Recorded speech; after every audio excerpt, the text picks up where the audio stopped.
Gold, trusted gold buyers. మీరు తాకట్టు పెట్టిన బంగారాన్ని విడిపించి ఈ రోజు ఉన్న మార్కెట్ ధరకు కొనబడను.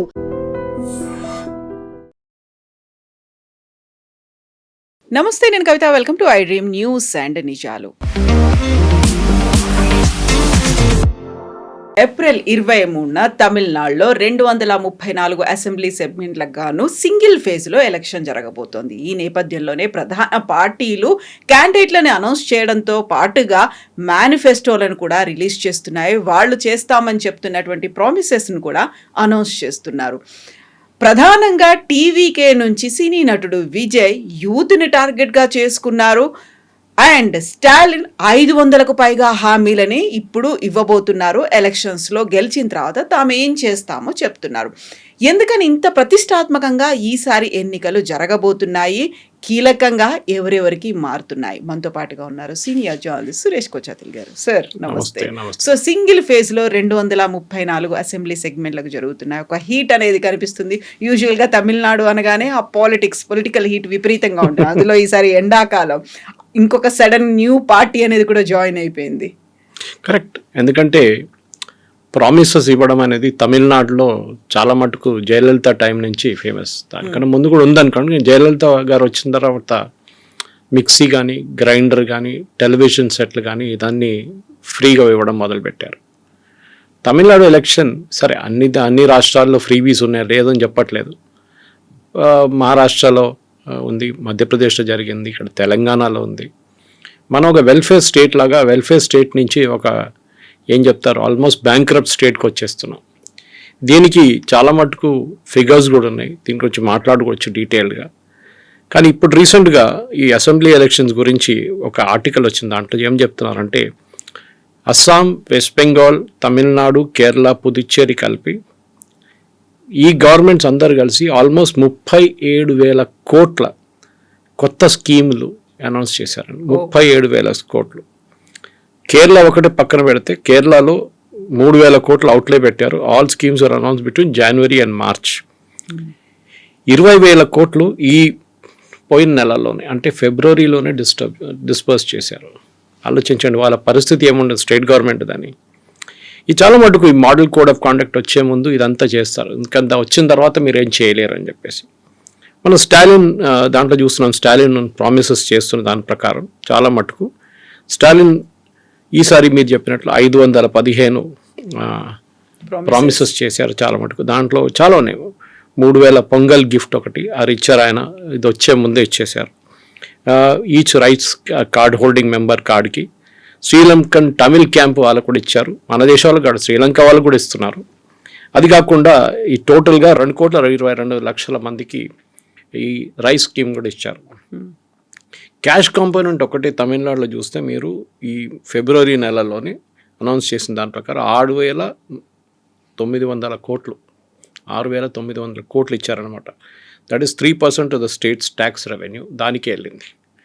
సో దాని తర్వాత మీరు ఒక నెల తర్వాతనే మన జనవరి ఫిబ్రవరిలో చూసుకుంటే కూడా 5,000 రూపాయలు సహా 1,31,00,000 మహిళలకు కలంగార్ మల్లర్ ఉరిమయ్య తొగై స్కీమ్ కింద ఇచ్చారన్నమాట.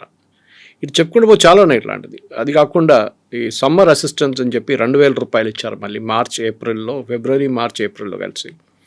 టోటల్ పేఅవుట్ మేము చెప్పినట్లు 6,530 కోట్లు. సో దీనికి ఏం చెప్తారు అసలు ఎక్కడ ఎండ్ లేదన్నమాట. మీరు ఇది చూస్తే ఈవెన్ బెంగాల్లో కూడా ఉంది. మనం కావాలంటే ఇంకొక సెషన్లో బెంగాల్ గురించి సపరేట్గా మాట్లాడుకుందాం. ఎందుకంటే యూఆర్ ఫోకసింగ్ ఆన్ తమిళనాడు అనమాట. ఆల్రెడీ ఇక్కడ ఒక ఫ్రీ బస్ ట్రావెల్ ఉంది ఉమెన్కి తమిళనాడులో, మన దగ్గర కూడా ఉంది. అది కాకుండా కేఎంయూటీ కింద 1,000 రూపాయల క్యాష్ ట్రాన్స్ఫర్ కూడా చేశారు.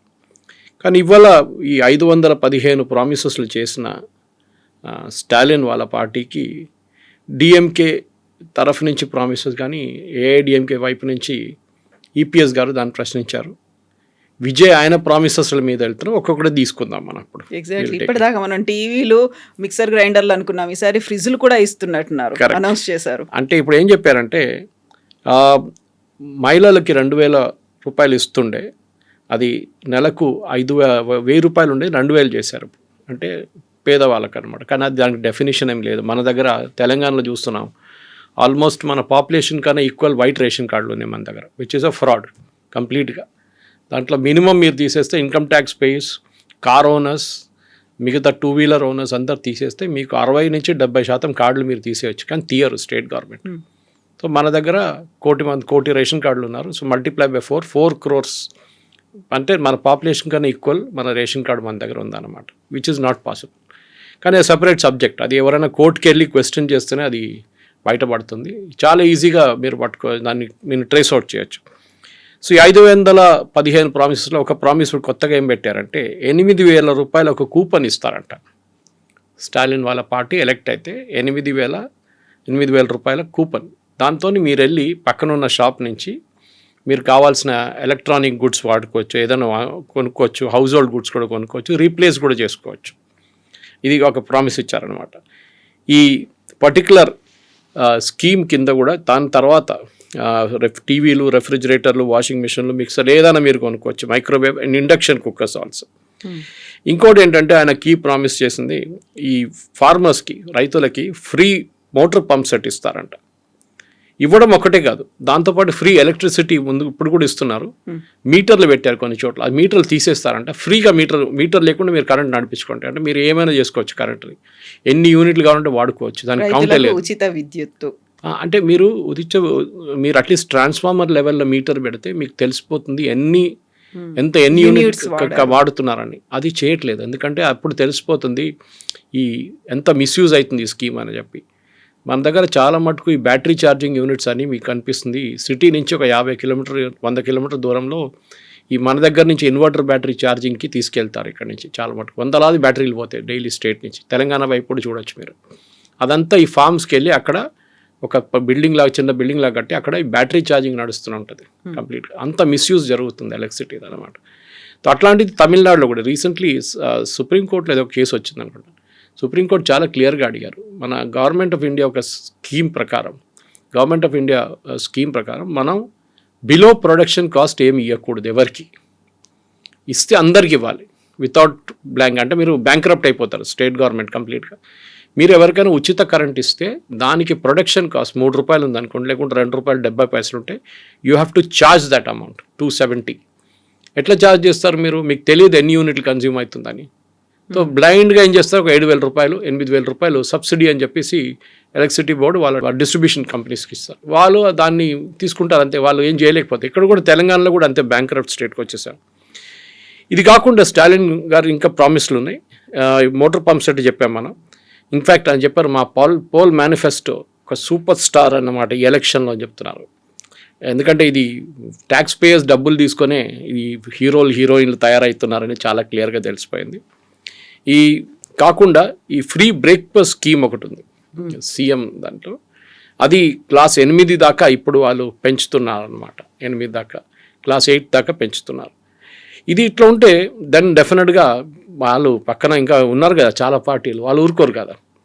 సో ఈపీఎస్ ఒక అబ్జెక్షన్ చేశారు. ఆయన ఏం చెప్పారంటే 8,000 రూపాయలు కూపన్ ఇస్తారు చూడండి, ఇది పార్టీ ఫంక్షన్ ఈజ్ నడిమిట్లో కరప్షన్ కాబట్టి కరెక్ట్. అది ఎవరికి ఇస్తున్నారో ఏమి ఇస్తున్నారో ఎవరు కౌంట్ ఉండదు, అన్అకౌంటబుల్గా ఎవరు కావాలంటే వాళ్ళకి ఇచ్చేసుకుంటారు. 8,000 రూపాయలు మీరు కావాలంటే పక్కన షాప్కి వెళ్ళకుండా ఇంకో షాప్కి వెళ్తారు, అక్కడ పార్టీ వాళ్ళు పెట్టుకున్న షాప్ ఉంటుంది, అది అక్కడి నుంచి కొనుక్కుంటారు. So it's again a complete form of corruption అన్నమాట. ఇది as per you are seeing as per the what you call EPS గారి కామెంట్ అన్నమాట.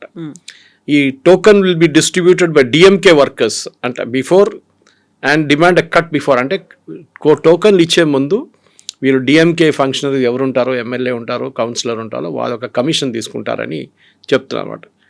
అండర్ ఏఐడిఎంకే అకౌంట్ వీళ్ళు ఏం చేశారంటే 10,000 రూపాయలు డైరెక్ట్గా అకౌంట్కి పంపించారు, విచ్ ఇస్ సెన్సిబుల్. ఎందుకంటే డైరెక్ట్ బెనిఫిట్ ట్రాన్స్ఫర్ అనగానే నడిమిట్లో ఏజెంట్ లేకుండా చేస్తున్నప్పుడు మీరు 8,000 రూపాయలు ఎందుకు కూపన్గా ఇస్తున్నారు? బహుశా వీళ్ళేమంటారు, పక్కన షాప్కి వెళ్తే డబ్బులు ఆనికి ట్రాన్స్ఫర్ చేయాలి కదా, కూపన్ వెళ్ళి ఇచ్చేస్తే అయిపోతుంది. ఈ ఫుడ్ కూపన్ బిజినెస్ అని చెప్పేసి యూకేలో ఒకటి ఉంది, సేమ్ సంథింగ్ వెరీ సిమిలర్. మన దగ్గర కూడా రేషన్ షాప్లో అది ఇంట్రొడ్యూస్ చేద్దాం అనుకున్నారు కానీ చేయలేదు. బేసిక్లీ మీకు కూపన్స్ ఇస్తారు, మీకు రైస్ వెళ్ళి డైరెక్ట్గా మీరు కొనుక్కోలేరు, అంటే మీకు రేషన్ కార్డ్ ఏముండదు. మీరు కూపన్ తీసుకొని పక్కన ఏ షాప్కైనా వెళ్ళి మీరు కొనుక్కోవచ్చు. అంటే మన దగ్గర రేషన్ షాపులు పోతాయి అట్లా ఉన్నప్పుడు. సో మన దగ్గర కంటిన్యూ చేయడానికి రేషన్ షాప్ నుంచి తీసుకుంటున్నారు, వేర్ అక్కడ పెద్ద ఫ్రాడ్ నడుస్తుంది. చాలా మటుకు మన దగ్గర ఉన్న ఆల్మోస్ట్ క్లోజ్ టు 40-50% మన దగ్గర వస్తున్న బియ్యం బ్లాక్ మార్కెట్కి వెళ్ళిపోతుంది. ఎవరు తీసుకోవడానికి ఎవరు లేరు. చాలామంది తీసుకోరు ఆ రైస్ కూడా. ఆ బ్లాక్ మార్కెట్లో అమ్ముకుంటారు, లేకుంటే తీసుకున్న వాళ్ళు హాఫ్ ద రైస్ ఇచ్చేసి హాఫ్ డబ్బులు తీసుకుంటారు. ఇది నడుస్తుంది అన్నమాట. ఇది ఇట్లా ఉన్నప్పుడు కోర్స్ ఆయన చెప్తున్న డిఎంకే వాళ్ళది కూడా ఉంటుంది ప్రామిసెస్. తో ఎంనారేగా గురించి మాట్లాడుతున్నారు వీళ్ళు డిఎంకే వాళ్ళు. బట్ ఇంట్రెస్టింగ్లీ మన విజయ్ గారి మేనిఫెస్టో చూస్తున్నాను, కవిత గారు. నేను ఆయన ఏం చెప్తున్నారంటే, నేను క్లాస్ 12 నుంచి పిహెచ్డి దాకా ఉన్న స్టూడెంట్స్కి అందరికీ కొలాటరల్ ఫ్రీ లోన్స్ అంటే 20 లక్షల దాకా లోన్స్ ఇస్తారంట. క్లాస్ 12 నుంచి పిహెచ్డి చేసేదాకా స్టూడెంట్స్కి మీ ఎడ్యుకేషన్ ఆగిపోకూడదు, మీకు 20 లక్షల కొలాటరల్ ఫ్రీ లోన్ ఇస్తారు. ఆ లోన్ రిటర్న్ కడతారో లేదా అనేది ఎక్కడ మాట లేదు. 90% ఆ లోన్ కట్టరు తిరుగా. అది నాన్ పర్ఫార్మింగ్ అసెట్ అయిపోతుంది. అది ఎవరి మీద వస్తుంది, ఎవరు లోన్ ఇచ్చారో వాళ్ళ పేరు మీద వస్తుంది. వాళ్ళు రేపు బ్యాంక్ నుంచి ఇంకో లోన్ తీసుకోలేకపోతారు. రేపు వాళ్ళు ఒక ఉద్యోగం వచ్చిన తర్వాత ఒక ఇల్లు తీసుకోవాలన్నా, లేకుంటే బైక్ తీసుకోవాలన్నా, కార్ కొనాలంట ఈఎంఐకి వాళ్ళకి లోన్లు ఇయ్యరు. This is the biggest blunder. ఎందుకంటే యంగ్ ఇది మనం యూఎస్లో కూడా చూస్తున్నాం. యూఎస్లో చాలా మటుకు ఎడ్యుకేషనల్ లోన్సే స్టూడెంట్స్కి పెద్ద ప్రాబ్లంగా మిగిలిపోతుంది. మన దగ్గర కూడా పెట్టారు లోన్లు, కానీ అట్లీస్ట్ కొలాటరల్ ఉంటుంది, దానికి కొంచెం కొలాటరల్ అని ఉంటుంది. ఎడ్యుకేషన్ బయటికి వెళ్ళండి చదువుకోవడానికి కూడా లోన్స్ ఇస్తున్నాం. కానీ ఏం జరుగుతుంటే మోస్ట్లీ ఇది నాన్ పర్ఫార్మింగ్ అసెట్గా లోన్ తిరిగా కట్టకుండా ఉండిపోతుంది అనమాట.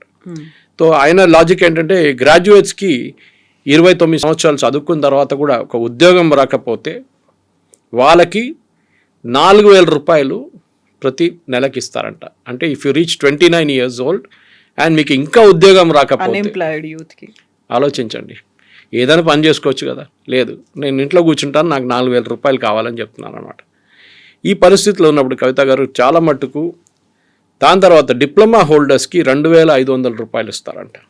అది కూడా చూడండి. సో అందరు ఇవ్వడమే ఉంటుంది. అది కాకుండా టీవీకే పార్టీ ఏం చెప్తున్నారంటే 5 లక్షల జాబ్స్ క్రియేట్ చేస్తాం, ఉద్యోగం క్రియేట్ చేస్తాం. దేని కింద? CM public service friends post అని ఒక పదవి ఇస్తారంట. అంటే అది కరప్షన్ అగైన్, వాళ్ళ పార్టీ వాళ్ళకి ఇస్తారు. అది దాంట్లో ఏంటంటే ఈ అర్బన్ అండ్ పంచాయత్ లోకల్ బాడీస్లో వీళ్ళు గవర్నమెంట్ సర్వీసెస్, అంటే మీకు ఏదైనా ఒక అప్లికేషన్ ఫిలప్ చేయాలన్నా మిగతా దానికన్నా చదువు లేని వాళ్ళకి హెల్ప్ చేస్తారంట. వీళ్ళు వెళ్ళి డోర్ స్టెప్ దగ్గర వెళ్ళి చేస్తారు. వాళ్ళకి ప్రతి నెల 15,000 రూపాయలు ఇస్తారంట, 18,000 రూపీస్. దానికి స్టేట్ ఎలక్షన్ కాదు, స్టేట్ సెలక్షన్ కమిటీ ఉంటుంది, అది అక్కడి నుంచి తీసుకోరు, పార్టీ వైపు నుంచి తీసుకుంటే దాని మొడాలిటీస్ ఏం మాట్లాడలేదు. సెలక్షన్ ఎట్లా చేస్తారు మీరు, డెఫినెట్గా దీన్ని కోర్టు ఆపేస్తారు. అఫ్కోర్స్ విజయ్ పవర్కి రారు, అది డిఫరెంట్ థింగ్. బట్ వచ్చినా కానీ ఇట్లాంటి మనం వెస్ట్ బెంగాల్లో చూసాం, ఇట్లాంటి సెలక్షన్ చేసినప్పుడు టీచర్స్ సెలక్షన్లో కోర్టు సుప్రీంకోర్టు దాకా వెళ్ళింది, ఆ కేసు కొట్టుపడేశారు కంప్లీట్గా. It's corruption, straight away corruption అనమాట. అది కాకుండా విజయ్ వాళ్ళ పార్టీ ఏమంటున్నారంటే, Vijay himself said that Tamil Nadu recruitment and accountability transparency act తీసుకొస్తారంట గవర్నమెంట్ రిక్రూట్మెంట్ కోసం. దాని తర్వాత తమిళ్ ఎంప్లాయ్మెంట్ క్రెడిట్ సిస్టమ్ తీసుకొస్తారంట. ఇది కూడా హర్యానాలో ట్రై చేశారు, హర్యానా గవర్నమెంట్ కొట్టుపడేశారు అక్కడ court, that you cannot discriminate on based on local thing. దీంట్లో ఏమంటున్నారంటే కంపెనీస్ వాళ్ళ దాంట్లో 75% తమిళనాడు నుంచి ఎంప్లాయీస్ని పెట్టుకుంటే వాళ్ళకు ఒక ఎంప్లాయ్మెంట్ క్రెడిట్ సిస్టమ్ ఇస్తారంట, ఇన్సెంటివ్స్ కంపెనీస్కి. Local and non local issue వస్తుంది. అక్కడ కూడా కోర్టు విల్ స్టాప్ ఇట్. ఎందుకంటే ఇదంతా మీకు ఎవరు రారు మీ దగ్గరికి, మంచి కంపెనీలు కూడా ఎంప్లాయ్మెంట్ ఎందుకు తీసుకుంటారంటే లోవర్ లెవెల్లో ప్రాబ్లం లేదు, C and D గ్రేడ్లో కవిత గారు ఇష్యూ లేదు. ప్రాబ్లం ఎక్కడ వస్తుందంటే when you go to the senior level, management level, అది కాకుండా మిడ్ మేనేజ్మెంట్ లెవెల్కి వెళ్ళినప్పుడు బెస్ట్ టాలెంట్ చూస్తారు. ఫర్ ఎగ్జాంపుల్ తమిళనాడులో టాలెంట్ బాగానే ఉంది for mobile phone manufacturing companies. మనం కాంచీపురం వైపు వెళ్ళినప్పుడు శ్రీపెరంబదూర్ కానీ మిగతా ప్లేస్లో చాలా మటుకు యాపిల్ వాళ్ళ ఫాక్స్కాన్ యూనిట్స్ ఉన్నాయి, చాలా యూనిట్స్ ఫోన్ మ్యానుఫ్యాక్చరింగ్ యూనిట్స్ ఉంది అక్కడ. అది కాకుండా దాని దగ్గరే కార్ మ్యానుఫ్యాక్చరింగ్ యూనిట్స్, ముందు ఫోర్డ్ వచ్చారు అక్కడ, తర్వాత హ్యుండై వచ్చారు, చాలా కార్ మ్యానుఫ్యాక్చరింగ్ కంపెనీస్ ఆ ఏరియాలో ఉన్నారు. Good talent, no problem, technical talent ఉంటే ఎవరైనా వస్తారు. కానీ మీరు ఇట్లాంటి లోకల్ అని పెట్టుకుంటే రేపు బయట వాళ్ళు కూడా రాకపోతే అక్కడ ఉన్న ఈకో సిస్టమ్ ఏమవుతుందంటే అక్కడే మిగిలిపోతుంది, అక్కడ ఉన్న ఎంప్లాయీసే పనిచేస్తారు. మన దగ్గర ISB స్టార్ట్ చేస్తున్నప్పుడు హైదరాబాద్లో ఇండియన్ స్కూల్ ఆఫ్ బిజినెస్, ఇప్పుడు కాదు చంద్రబాబు నాయుడు గారు ఉన్న టైంలో, అప్పుడు 90 బాలాసాహెబ్ ఠాక్రే ఉన్నారు అప్పుడు ముంబైలో. వీళ్ళు ఫైనలైజ్ చేసేసారు. ISB అనేది ఇండియన్ ఇండస్ట్రీ కలిసి స్టార్ట్ చేశారు. వాళ్ళు ఏం చెప్పారంటే మేము సెటప్ చేయబోతున్నాం, మాకు 400 acre ల్యాండ్ కావాలంటే ముంబైలో చూపించారు, ల్యాండ్ తీసుకోండి అది ఇదని. కానీ బాలాసాహెబ్ థాకరే ఒక కండిషన్ పెట్టారు, దాంట్లో 50% మందికైనా మినిమం అడ్మిషన్ మహారాష్ట్రన్స్కి ఇవ్వాలని చెప్పి ఇమ్మీడియట్లీ ఇండస్ట్రీ బ్యాక్అవుట్ చేసేసారు దాని నుంచి. అదే రోజు next day morning Chandrababu Naidu గారు వాళ్ళందరినీ ఇక్కడ పిలిపించి మన ఇప్పుడున్న మైక్రోసాఫ్ట్ క్యాంపస్ పక్కన ఒక ల్యాండ్ ఉండే 400 ఏకర్ చూపించారు, ఈ ల్యాండ్ కావాలంటే తీసుకోండి, మేము ఏం కండిషన్ పెట్టట్లేదు, మీరు ఎక్కడైనా మీరు రిక్రూట్ చేసుకోండి, మీ స్టూడెంట్స్ని ఎక్కడి నుంచి అని తీసుకోండి, మాకు ప్రాబ్లం లేదు. అట్లనే ఐఎస్బి హైదరాబాద్కి వచ్చింది. ఇది మీరు ఈ పాలసీస్ మార్చుకుంటూ పోతే ఇట్లా లోకల్ నాన్ లోకల్ పెట్టుకుంటే చాలా ప్రాబ్లం అయిపోతుంది, కంపెనీస్ ఇక్కడికి రారు. Anyway Vijay has this point. అది కాకుండా ఆయన 1.5 lakh క్రియేటర్ ప్రెన్యూస్ అని పెడుతున్నా, అంటే డిజిటల్ కంటెంట్ క్రియేట్ చేసిన వాళ్ళు. దేని గురించి? తమిళనాడు కల్చర్ గురించి మన డిజిటల్ క్రియేట్ చేస్తున్న వాళ్ళు, ప్రోడక్ట్స్ క్రియేట్ చేస్తున్న వాళ్ళకి ఫండింగ్ ఇస్తారంట. 1.5 lakh క్రియేటర్ ఎంటర్ప్రెనర్స్. చూద్దాం దానికి ఎంత అవుతుందని. దానికోసం ఆయన 25 లక్షల కొలాటరల్ ఫ్రీ లోన్ ఇస్తారంట ప్రతి మనిషికి, ప్రతి ఇండివిజువల్కి. ఇక్కడ మీరు 1.5 lakh ఇంటూ 25 lakhs మీరు మల్టిప్లై చేస్తే మీకు నెంబర్ వచ్చేస్తుంది. డెఫినెట్గా అది కాకుండా బ్యాంకరప్ట్ స్టేట్ అయిపోతారు. విజయ్ ఏమన్నారంటే welfare for farmers, fishermen, teachers, weavers అందరికీ ఇస్తున్నారు స్కీమ్లు. మీరు ఎప్పుడైనా చూసుంటారు దీనికి అన్నిట్లో మిడిల్ క్లాస్కి ఏమి ఉండదు. ఎప్పుడు మిడిల్ క్లాస్ అక్కడ లేరు, ఇక్కడ లేరు. డబ్బులు ఉన్నోడు rich, they have no issues. Middle క్లాస్కి ఈ ప్రాబ్లం అంతా వస్తుంది. And we are the tax payers, మనం ట్యాక్స్ కడుతున్నాం, ఫ్రీ బీస్ ఏమో మన దగ్గర తీసుకెళ్ళి మిగతా వాళ్ళకి ఇస్తున్నారు. ఇదే ప్రశ్నించాలి మనం. ఫర్ ఎగ్జాంపుల్ మిడిల్ క్లాస్ లెవెల్లో ఉన్న పిల్లలకి చూడండి, వాళ్ళకి బెనిఫిట్ ఇయ్యారు, ఎందుకంటే వీఆర్ బిలో, మీ నాన్నగారు అమ్మగారు ఇంత శాలరీ ఉంది వాళ్ళకి, దానికోసం మీకు you will not be given anything free అని చెప్తారు. ఇది మేజర్ ప్రాబ్లం మనకి. ఇది ప్రశ్నించాలి మనం. ఇది ఎట్లయిపోయిందంటే హైదరాబాద్లో కలెక్ట్ చేసిన ట్యాక్స్ తీసుకెళ్ళి సిద్దిపేటలో ఖర్చు పెడుతున్నట్లు ఉంటుంది. మనం దీనికన్నా ముందు కూడా అడిగాం కేటీఆర్ గారు ఉన్నప్పుడు. సో దీన్ని ఎక్కడైనా ఒక ప్లేస్లో చోట్లేదు ఆపాల్సిన టైం వచ్చింది కవిత గారు. ఎందుకంటే ఈ ఫ్రీబీస్ ఇట్లా ఇచ్చుకుంటూ పోతే దీనికి ఒక లిమిట్ ఉండదు. అది ప్రతి గవర్నమెంట్, నేను దీన్ని డిఎంకేని తప్పు పట్టట్లేదు. అది మీరు బీజేపీ ఉండొచ్చు, లేకుంటే మహారాష్ట్రలో ఉన్న బీజేపీ గవర్నమెంట్, మధ్యప్రదేశ్లో బీజేపీ గవర్నమెంట్, ఎక్కడైనా కానివ్వండి. వెస్ట్ బెంగాల్లో మమతా బెనర్జీ అయితే ప్రామిస్ల మీద ప్రామిస్ చేస్తుంది ఆమె. అట్లాంటి పరిస్థితుల్లో గవర్నమెంట్స్ ఇవాళ లేకుంటే రేపు కంప్లీట్గా బ్యాంక్రప్ట్ అయిపోతారు.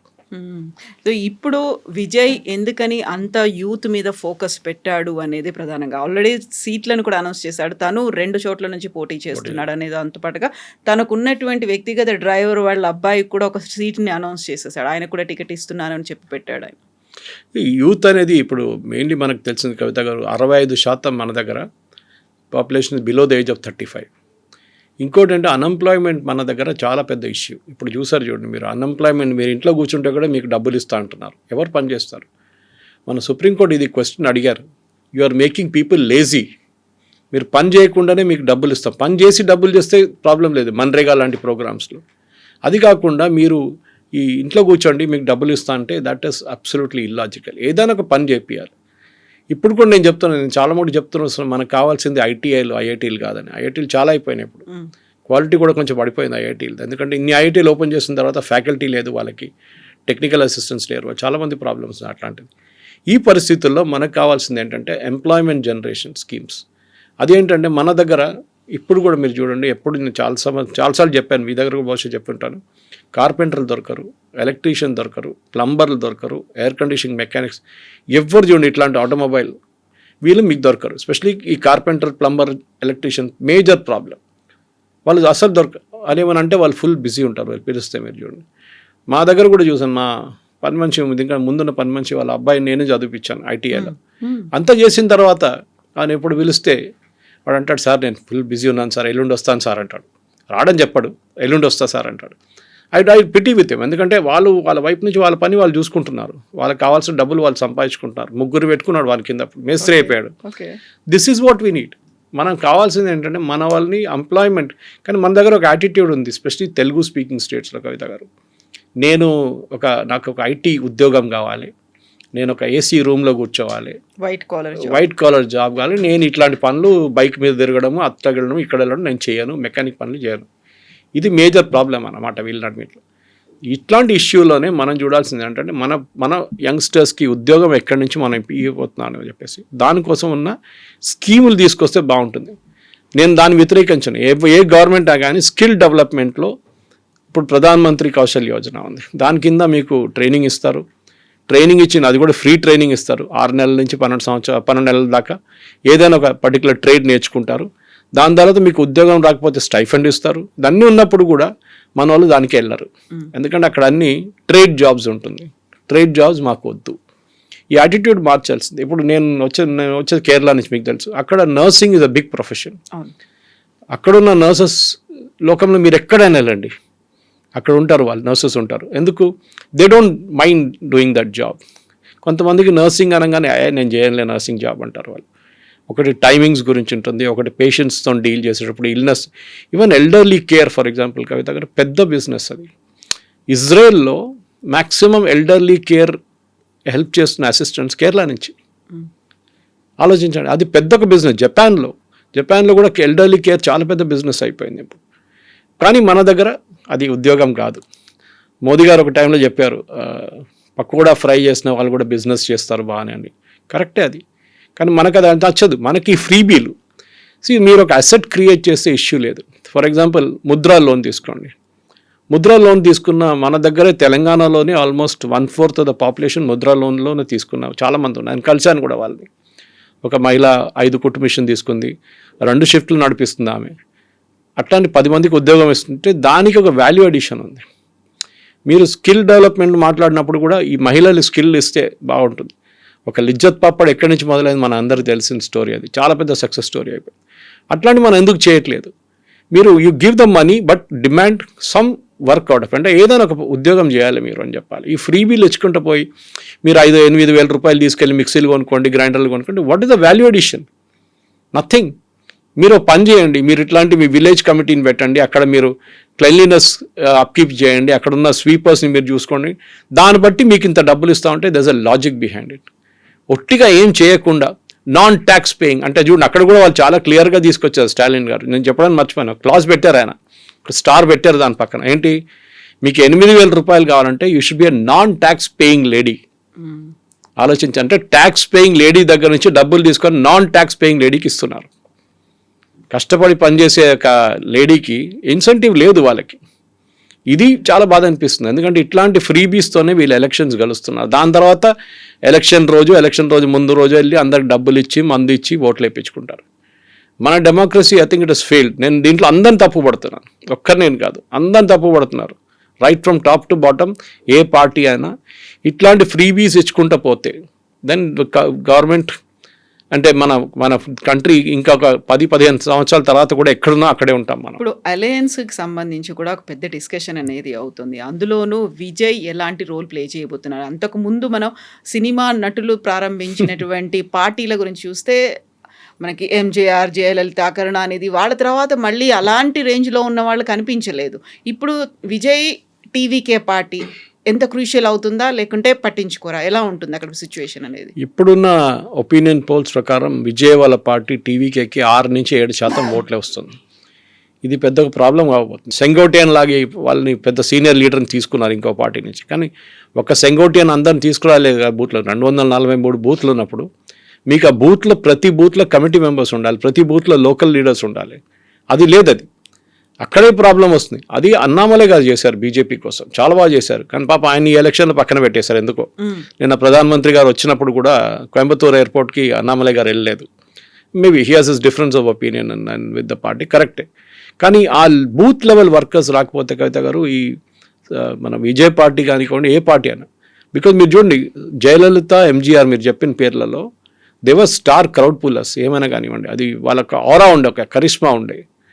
తమిళనాడులో మీరు ఈ చూసిన పొలిటీషియన్స్కి అదే టైంలో మీరు కేరళకు వచ్చినప్పుడు ప్రేమ్ నసీర్ గారు ఫస్ట్ ఈ పోటీలో దిగారు. He was a super star of that age. NT Rama Rao టైంలో ఆయన ఎలక్షన్లో ఫ్లాప్ అయ్యారు కంప్లీట్గా. అక్కడ వాళ్ళు పట్టించుకోరు. సరే సురేష్ గోపి గారు గెలిచారు, అదంతా ఓకే. బట్ ఓవరాల్గా చూస్తే ఎంజీఆర్ లోకల్ కూడా కాదు, ఆయన he is from Malayali born in Ceylon. Jayalalitha Karnataka నుంచి. అట్లాంటి పరిస్థితుల్లో వాళ్ళు తమిళనాడుకు వచ్చి అక్కడ ఎలక్షన్ గెలవడం, even Rajinikanth can take it. Of course ఆయన పొలిటిక్స్ రాలేదు, ఈజ్ మహారాష్ట్రియన్, కానీ యాక్సెప్ట్ చేశారు తమిళనాడు వాళ్ళు. సో ఈ లోకల్ నాన్ లోకల్ ఎక్కడ కూడా వస్తుంది. విజయ్ వాళ్ళ పార్టీ నా అంచనా ప్రకారం, I may be wrong, but ఇప్పుడు వస్తున్న ఒపీనియన్ పోల్స్లో, గ్రౌండ్ పోల్స్లో ఏం చెప్తున్నారంటే ఆయనకి 6 నుంచి 7% ఓట్లే వస్తుంది. దాంతో ఒక్క సీటు కూడా రాదు వాళ్ళకి. ఈయన గెలుస్తాడంటే అది పాసిబ్లీ పెరంబూర్ నుంచి పోటీ చేస్తున్నారు ఒక సీటు. తిరుచి అది పెరంబూర్ నుంచి గెలవచ్చు కావాలంటే, because Perambur is more of an urban seat. బహుశా కొంచెం ఆయనకు పుల్ ఉంటుంది అక్కడ, కానీ డౌట్ఫుల్. ఆయనకి నేను అనుకుంటాను 2 నుంచి 4 సీట్లు కూడా వాళ్ళ పార్టీకి రాదు. ఆ తర్వాత national parties role BJP election flop అవుతుంది, దాంట్లో డౌట్ లేదు. అది ఒకటి. వాళ్ళ టికెట్ డిస్ట్రిబ్యూషన్ చూడండి, నిన్న కూడా ఎయిర్పోర్ట్లో, కోయంబత్తూర్ ఎయిర్పోర్ట్లో పెద్ద ఒక ప్రొటెస్ట్ ఉండే. Palani seat which is a very strong, అంటే ఈవెన్ అన్నామలై గారు చెప్పారు అది. చాలా సీట్లో బీజేపీ లాస్ట్ టైం 2వ స్థానాలు వచ్చారు, 57 స్థానాలు అనుకుంటా, 57 కాన్స్టిట్యున్సీస్లో 2nd పొజిషన్లో వచ్చారు బీజేపీ. కానీ వాళ్ళకి ఈసారి ఇచ్చింది వాళ్ళకి 27 సీట్లే. అంటే మీరు 2nd పొజిషన్లో వచ్చిన ఏఐడిఎంకే కూడా 2nd పొజిషన్లో రాలేదు, బీజేపీ వచ్చారు. లాస్ట్ టైం వాళ్ళు సపరేట్గా పోటీ చేశారు. అట్లాంటి టైంలో ఆ 2వ స్థానంలో వచ్చిన ప్లేస్ అయినా బీజేపీకి ఇవ్వాలి ఉండే కదా. 27 కాకపోతే అట్లీస్ట్ ఒక 35. అది కూడా కాదు, ఆ 2nd వచ్చిన కాన్స్టిట్యున్సీలో చాలా కాన్స్టిట్యున్సీలో బీజేపీకి టికెట్ ఇవ్వలేదు. వాళ్ళు సీటు ఏఐడిఎంకే తీసుకున్నారు అక్కడ. దాని మీద చాలా పెద్ద ప్రొటెస్ట్ నడుస్తుంది ఇప్పుడు. ఇట్లాంటి పరిస్థితుల్లో ఇంకోటి అన్నామలై గారిని పక్కన పెట్టారు. Any day Annamalai is a super star for BJP తమిళనాడులో. ఆయన పక్కన పెట్టి పార్టీ లీడర్షిప్ చేసిన చాలా పెద్ద తప్పు. ఎందుకంటే బీజేపీకి తెలుసు ఆన్ దేర్ ఓన్ వాళ్ళు తమిళనాడులో గెలవలేరు. అది మన ఇప్పుడు కాదు, ఇంకా 30 సంవత్సరాలైనా బీజేపీ అక్కడ గెలవడానికి చాలా తక్కువ వచ్చాయి. ఎందుకంటే ద్రవిడియన్ మెంటాలిటీ చాలా మటుకుంది. Anti Hindi, anti north Indian, బీజేపీకి నార్త్ ఇండియన్ పార్టీ అని చూపించి వాళ్ళని ఓటు వేయడం కూడా చాలా ట్రై చేస్తారు డిఎంకే వాళ్ళు కానీ ఏడిఎంకే వాళ్ళు కూడా. అట్లాంటి పరిస్థితుల్లో బీజేపీని బిల్డప్ చేసుకురాను. చూడండి కేరళలో చూడండి, కేరళలో బీజేపీ ఒక టైంలో 4% ఓట్లు ఉండే, దాని నుంచి 8కి వచ్చారు, 8 నుంచి 12 అయ్యారు, 12 నుంచి 16కి వచ్చారు. ఇంక్రీజ్ అవుతూ వస్తుంది. కానీ కేరళ పాపులేషన్ 43% హిందువులు ఉన్నారు. చాలా డిఫికల్ట్ అక్కడ ఎక్స్పాండ్ చేయడం. కానీ తమిళనాడులో ఆ ప్రాబ్లం లేదు. కానీ తమిళనాడులో ఉన్న ప్రాబ్లం ఈ ద్రవిడియన్ మెంటాలిటీ. ఓకే, ఈ ద్రవిడియన్ మెంటాలిటీతో బీజేపీ మ్యాచ్ కారు. సో బీజేపీకి అక్కడ ఉన్న ప్రాస్పెక్ట్స్ ఈసారి కూడా చాలా తక్కువ ఉంటుంది. నేను అనుకుంటాను పోయినసారి కన్నా తక్కువ సీట్లు ఈసారి బీజేపీకి రావచ్చు. బికాస్ మెయిన్ రీజన్ అన్నామలై లాంటి క్రౌడ్ పుల్లర్ని మీరు పార్టీ పక్కన పెట్టారు. ఎవరో తెలియని ఒక లీడర్ని తీసుకొచ్చి పార్టీ లీడర్ చేయించారు. I think that was the biggest mistake BJP has done.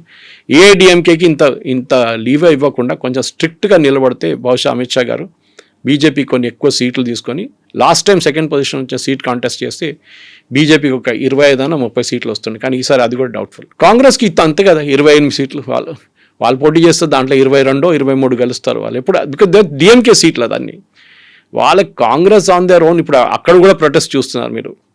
Chidambaram కానీ వాళ్ళ కొడుకు వీళ్ళందరూ they are all not happy with it. వాళ్ళకి కావాల్సిన పార్టీ సపోర్టర్స్కి టికెట్ ఇవ్వలేదు, 27 సీట్లు ఏంటని. కానీ స్టాలిన్ చాలా క్లియర్గా చెప్పారు ఈసారి వాళ్ళ అలయన్స్లో, అంటే వాళ్ళ సెక్యులర్ అలయన్స్లో చాలా మటుకు కొత్త పార్టీలు చేరిపోయారు. ఈవెన్ ఎండిఎంకే ఉన్నా, వీళ్ళ కెప్టెన్ విజయకాంత్ వాళ్ళ పార్టీ కూడా వచ్చారు. సో వాళ్ళకి సీట్లు ఇవ్వాలి మేము. సో మేము ఇంతమందికి సీట్లు ఇవ్వలేము. సిపిఐ కూడా క్రియేట్ చేశారు ఇష్యూ. సిపిఎం కూడా మాకు 15 సీట్లు కావాలి అది అని చెప్తే ఇస్తే 5 ఇస్తాను, తీసుకోలేకుండా వద్దని చెప్పేశారు. స్టాలిన్ క్లియర్గా చెప్పారు it's a choice is yours అని. సో వాళ్ళు 5 సీట్లు తీసుకొని దే కెప్ట్ క్వైట్, ప్రాబ్లం లేదు. లేకుంటే వాళ్ళకి ఒక సీట్ కూడా రాదు. ఒంటరిగా పోటీ చేస్తే సిపిఐ ఒక సీట్ కూడా రాదు. సో కాంగ్రెస్కి ఈసారి కూడా ఒక 21 నుంచి 22 సీట్లు రావచ్చు అక్కడ. That too because of DMK, not because of Congress.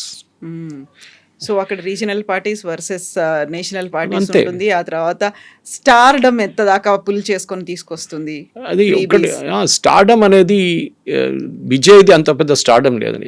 You can't compare Vijay to, మీరు విజయ్ని జయలలిత గారితోనో లేకుంటే ఎంజీఆర్ గారితోనో కంపేర్ చేయలేరు మీరు. వాళ్ళకి డిఫరెంట్ లీగ్లో ఉన్నారు వాళ్ళు.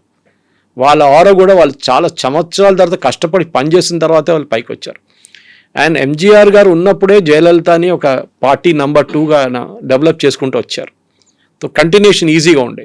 కానీ ఆ ప్రాబ్లం ఎక్కడ వచ్చింది, జయలలిత దాని తర్వాత ఎవరిని ట్రస్ట్ చేయలేదు. ఆమె కూడా ముఖ్యమంత్రి పదవి నుంచి రాజీనామా చేయాల్సి వచ్చినప్పుడు, పక్కన జరగాల్సి వచ్చినప్పుడు ఓపీఎస్ గారిని తీసుకొచ్చారు, పన్నీర్సెల్వం గారిని. కానీ ఇప్పుడు పన్నీర్సెల్వం గారు డిఎంకేలో ఉన్నారు. That's a tragedy of it. So ఏడిఎంకేలోనే చాలా మటుకు ప్రాబ్లమ్స్ ఉన్నాయి. అది ఏడిఎంకేనే వీక్ చేసేస్తుంది, దాన్ని బట్టి బీజేపీని కూడా కిందకు గుంజేస్తుంది. అది విజయ్ వైపు నుంచి విజయ్ ఉన్న ఓట్లు, విజయ్ ఒక్కటే క్రూషియల్ ఫ్యాక్టర్ కవిత గారు. ఎవరు ఓటు తీసుకెళ్ళిపోతారు, ఈ 6 నుంచి 8% చెప్పాను చూడండి ఓట్లు, ఎవరి ఓట్స్ అది స్ప్లిట్ అవుతుంది, అది డిఎంకే ఓట్స్. అది ఒక్కటే హోప్ ఉంది ఏఐడిఎంకేకి. దట్ విజయ్ ఎన్ని ఓట్లు ఎక్స్ట్రా తీసుకెళ్ళిపోతారో అంత డిఎంకే అంత వీక్ అవుతుందని. Yeah. అది బీజేపీ కానీ ఏం చెప్తారు ఏఐడిఎంకే వాళ్ళకున్న ఒకటే హోప్ అది. అక్కడి నుంచి వాళ్ళకి ఏదైనా బెనిఫిట్ వస్తే వస్తుంది, లేకుంటే ఈ అలయన్స్కి డిఎంకే బీజేపీకి అలయన్స్ అంత ప్రాస్పెక్ట్స్ తమిళనాడులో లేదండి. సో హార్డ్లీ ఒక 23 days మాత్రమే ఉంది కాబట్టి ఒక క్రూషియల్ టైం, ఒక hot politics I think DMK will pull through. నా అంచనా ప్రకారం డిఎంకే విల్ పుల్ త్రూ. ఎందుకంటే ఏంకే లేదు అక్కడ ప్రతిసారి తమిళనాడు కైండ్ ఆఫ్ అంటే డిఎంకే ఏఐడిఎంకే ఇలా ఆల్టర్నేట్ గా వస్తుంటాయి. బట్ ఈసారి అలాంటి సిచువేషన్ దీనికన్నా ముందు కూడా జరగలేదు, 2 సార్లు వాళ్ళే గెలిచారు. ఓకే, జయలలిత గారు చనిపోయిన తర్వాత డిఎంకే ఎప్పుడు ముందు డిఎంకే గెలుస్తూనే వస్తున్నారు, ఏఐడిఎంకే ప్రాస్పెక్ట్స్ లేదు. అంటే మీరు ఒక లీడర్షిప్ లెవెల్లో ఎంజీఆర్ గారిని, జయలలిత గారిని, దాని తర్వాత మీరు ఈపీఎస్ని తీసుకొస్తే is nowhere, is a nobody absolutely. And especially తమిళనాడులో కూడా మనలా క్యాస్ట్ పాలిటిక్స్ చాలా ఉన్నాయి. గౌండర్స్ ఉన్నారు, అది ఉన్నారు, సదర్న్ తమిళనాడు సపరేట్ పాలిటిక్స్ ఉంది. ఈవెన్ విత్ ఇన్ డిఎంకే మీరు చూడండి, వాళ్ళ ఫ్యామిలీ యునైటెడ్గా లేరు. అఫ్కోర్స్ నిన్న మేనిఫెస్టోలో కనిమొഴി వాజ్ ఆల్సో దేర్, అదొకటి ఉంది. కానీ వాళ్ళ ఫ్యామిలీలో కూడా అంత పెద్ద కోఆపరేషన్ లేదు. కానీ అక్కడ సూపర్ స్టార్ స్టాలిన్ ఆయన నడిపిస్తున్నారు పార్టీ. ఆయన నెక్స్ట్ ఇన్ కమాండ్ కూడా ఆయన ఆల్రెడీ సెలెక్ట్ చేసుకున్నారు వాళ్ళ కొడుకుని. సో వాళ్ళ కంటిన్యూషన్ అవుతుంది అదే ఫ్యామిలీలో. Tamil Nadu politics is all about super stars. అది మనం మర్చిపోకూడదు. ఇది బీహార్ యూపీ లాగా కాదు, ఇది it's a different ball game all together. So ఆ సూపర్ స్టార్ సినిమా వాళ్ళే అయి ఉండాల్సిన అవసరం లేదు, పొలిటికల్ సూపర్ స్టార్స్ అయి ఉండొచ్చు. ఫిలిం కనెక్షన్ ఉన్న వాళ్ళైతే ఉంటుంది బాగా. End of the day Karunanidhi script రైటర్గా ఉన్నారు, ఎంతో పెద్ద పెద్ద స్క్రిప్ట్ రాశారు సినిమాల కోసం. వాళ్ళకి ఫిలిం టచ్ ఒకటి ఉంది వాళ్ళ పార్టీకి, లేదని కాదు. కానీ తమిళనాడులో ఇప్పుడు మెయిన్లీ ఒక ఫ్రీబీ కల్చర్, అది అన్ని స్టేట్స్లో ఉంది. Again I'm repeating. అది కాకుండా అక్కడ నెక్స్ట్ ఉన్నది ఏంటంటే మెయిన్లీ ఒక యాంటీ హిందూ మైండ్ సెట్ ఒకటి ఉంది, అదే పనిచేస్తుంది. దానికోసం సనాతన ధర్మ, డెంగ్యూ లాగా మలేరియా అని చెప్పి మన స్టాలిన్ కొడుకు చెప్పాను, ఉదయనిధి స్టాలిన్ చెప్పారు చూడండి. అది ఇంకేదైనా స్టేట్లో చెప్తే అది పెద్ద ఇష్యూ అయిపోతుంది. కానీ తమిళనాడులో ఏం కాలేదు. దాంతోనే అర్థమైపోతుంది అక్కడ ఉన్న ఓటర్ మెంటాలిటీ ఏంటని మీకు చాలా క్లియర్గా తెలిసిపోతుంది అనమాట. వాళ్ళు ఓటేస్తారు, బట్ ఈ 60s నుంచి ఉన్న యాంటీ హిందీ అజిటేషన్ ఉంది చూడండి, అది ఇప్పుడు కూడా రెగ్యులర్గా వీళ్ళు పైకి తీసుకొని వస్తారు. వాళ్ళు చూడండి హిందీ ఇంపోజిషన్ అంటారు. ఇది వాళ్ళ వైపు నుంచి ఉన్న పెద్ద ఒక గేమ్ ప్లాన్, పెద్ద ఒక ట్రంప్ కార్డ్ అక్కడ ఉన్న ద్రవిడియన్ పార్టీస్కి. Thank you very much. And for more videos, Please subscribe to iDream. Please subscribe to iDream. Please subscribe iDream. And please subscribe to iDream. For more videos, subscribe to iDream. please like, share and subscribe to the channel. Congratulations, iDream. Subscribe to iDream. Subscribe to iDream. So subscribe to iDream Media. iDream ki iDream team andarki huge congratulations. Please subscribe iDream Media. Please subscribe to iDream. Subscribe iDream. Please subscribe to iDream. iDream అంటే నా కళల ఛానల్ను subscribe చేసుకున్న నోరు తిరుగుతలేదు, మీరైతే గంట గుర్తు కొట్టండి. For more such videos, please subscribe to iDream. Subscribe to iDream. Please subscribe to iDream. Please subscribe iDream Media. Please do subscribe to iDream. Please subscribe to iDream Media. For best entertainment and information, please subscribe iDream. And don't forget to subscribe to iDream.